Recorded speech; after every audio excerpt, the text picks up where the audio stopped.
कृष्ण एक संस्कृत शब्द है जो काला, अंधेरा या गहरा नीला का समानार्थी है। अंधकार शब्द से इसका संबंध ढलते चंद्रमा के समय को कृष्ण पक्ष कहे जाने में भी स्पष्ट झलकता है। इस नाम का अनुवाद कहीं कहीं अति आकर्षक के रूप में भी किया गया है। श्रीमद्भागवत पुराण के वर्णन अनुसार कृष्ण जब बाल्यावस्था में थे तब नंदबाबा के घर आचार्य गर्गाचार्य द्वारा उनका नामकरण संस्कार हुआ था। नाम रखते समय गर्गाचार्य ने बताया कि ये पुत्र प्रत्येक युग में अवतार धारण करता है। कभी इसका वर्ण श्वेत, कभी लाल, कभी पीला होता है। पूर्व के प्रत्येक युगों में शरीर धारण करते हुए इसके 3 वर्ण हो चुके हैं। इस बार कृष्ण वर्ण का हुआ है, अतः इसका नाम कृष्ण होगा। वसुदेव का पुत्र होने के कारण उनको वासुदेव कहा जाता है। कृष्ण नाम के अतिरिक्त भी उन्हें कई अन्य नामों से जाना जाता रहा है, जो उनकी कई विशेषताओं को दर्शाते हैं। सबसे व्यापक नामों में मोहन, गोविंद, माधव और गोपाल प्रमुख हैं। कृष्ण भारतीय संस्कृति में कई विधाओं का प्रतिनिधित्व करते हैं। उनका चित्रण आमतौर पर विष्णु जैसे कृष्ण काले या नीले रंग की त्वचा के साथ किया जाता है। हालांकि प्राचीन और मध्ययुगीन शिलालेख भारत और दक्षिण पूर्व एशिया दोनों में और पत्थर की मूर्तियों में उन्हें प्राकृतिक रंग में चित्रित किया है जिससे वो बनी है। कुछ ग्रंथों में उनकी त्वचा को काव्य रूप से जाम्बुल, जामुन, बैंगनी रंग का फल के रंग के रूप में वर्णित किया गया है। कृष्ण को अक्सर मोर पंख वाले पुष्प या मुकुट पहनकर चित्रित किया जाता है और अक्सर बांसुरी, भारतीय बांसुरी बजाते हुए उनका चित्रण हुआ है। इस रूप में आमतौर पर त्रिभंग मुद्रा में दूसरे के सामने एक पैर को दूसरे पैर पर डाले चित्रित है। कभी कभी वो गाय या बछड़ा के साथ होते हैं, जो चरवाहे गोविंद के प्रतीक को दर्शाती है। अन्य चित्रण में वे महाकाव्य महाभारत के युद्ध के दृश्यों का एक हिस्सा है।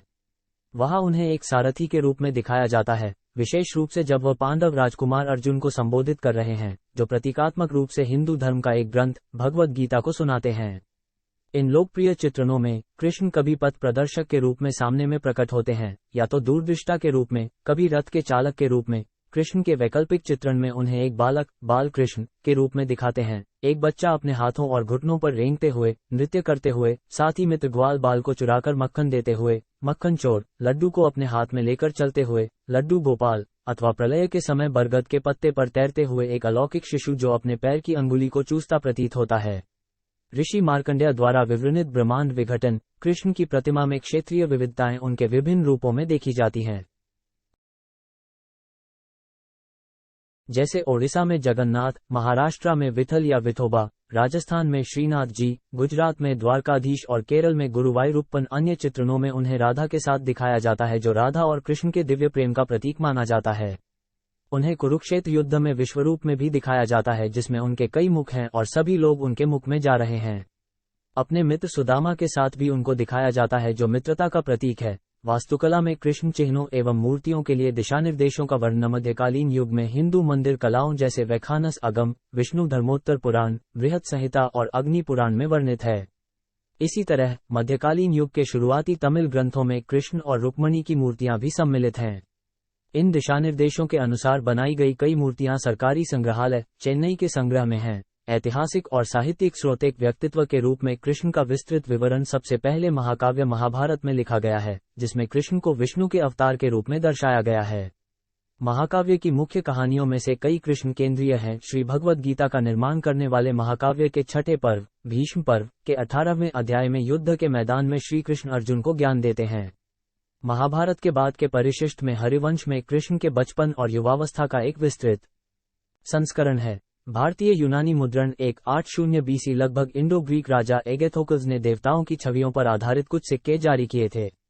भारत में अब उन सिक्कों को वैष्णव दर्शन से संबंधित माना जाता है। सिक्कों पर प्रदर्शित देवताओं को विष्णु के अवतार बलराम, संकर्षण के रूप में देखा जाता है, जिसमें गदा और हल और वासुदेव कृष्ण, शंख और सुदर्शन चक्र दर्शाए हुए हैं। प्राचीन संस्कृत व्याकरण पतंजलि ने अपने महाभाष्य में भारतीय ग्रंथों के देवता कृष्ण और उनके सहयोगियों के कई संदर्भों का उल्लेख किया है। पाणिनि की श्लोक 3.1.26 पर अपनी टिप्पणी में वह कंसवद अथवा कंस की हत्या का भी प्रयोग करते हैं, जो कि कृष्ण से संबंधित किंवदंतियों का एक महत्वपूर्ण अंग है। हेलिडियोरस स्तंभ और अन्य शिलालेख मध्य भारतीय राज्य मध्य प्रदेश में औपनिवेशिक काल के पुरातत्वविदों ने एक ब्राह्मी लिपि में लिखे शिलालेख के साथ एक स्तंभ की खोज की थी।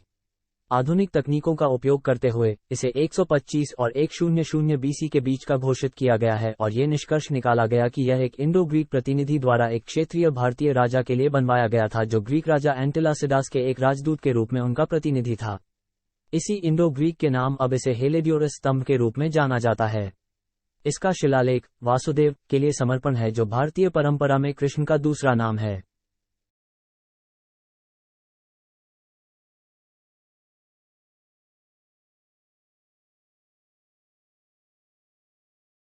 कई विद्वानों का मत है कि इसमें वासुदेव नामक देवता का उल्लेख है, क्योंकि इस शिलालेख में कहा गया है कि यह भागवत हेलियोडोरस द्वारा बनाया गया था और ये गरुड़ स्तंभ दोनों विष्णु कृष्ण संबंधित शब्द हैं। इसके अतिरिक्त शिलालेख के एक अध्याय में कृष्ण से संबंधित कविता भी शामिल है। महाभारत के अध्याय 11.7 का संदर्भ देते हुए बताया गया है कि अमरता और स्वर्ग का रास्ता सही ढंग से 3 गुणों का जीवन जीना है: स्वसंयम, दमः, उदारता, त्याग और सतर्कता, अपरामदा। हेलियोडोरस शिलालेख एकमात्र प्रमाण नहीं है। 3 हाथीबाड़ा शिलालेख और एक घोसुंडी शिलालेख, जो कि राजस्थान राज्य में स्थित हैं और आधुनिक कार्य प्रणाली के अनुसार जिनका समयकाल 19वीं सदी ईसा पूर्व है, उनमें भी कृष्ण का उल्लेख किया गया है। पहली सदी ईसा पूर्व संकर्षण कृष्ण का एक नाम और वासुदेव का उल्लेख करते हुए उनकी पूजा के लिए एक संरचना का निर्माण किया गया था। ये 4 शिलालेख प्राचीनतम ज्ञात संस्कृत शिलालेखों में से एक है। कई पुराणों में कृष्ण की जीवन कथा को बताया या कुछ इस पर प्रकाश डाला गया है। 2 पुराण, भागवत पुराण और विष्णु पुराण में कृष्ण की कहानी की सबसे विस्तृत जानकारी है, लेकिन इन और अन्य ग्रंथों में कृष्ण की जीवन कथाएं अलग अलग हैं और इसमें महत्वपूर्ण संगतियां हैं। भागवत पुराण में 12 पुस्तकें उपविभाजित हैं, जिनमें 332 अध्याय संस्करण के आधार पर 16,000 और 18,000 छंदों के बीच संचित हैं। पाठ की 10वीं पुस्तक, जिसमें लगभग 4,000 छंद 25% शामिल हैं और कृष्ण के बारे में किंवदंतियों को समर्पित है, इस पाठ का सबसे लोकप्रिय और व्यापक रूप से अध्ययन किया जाने वाला अध्याय है।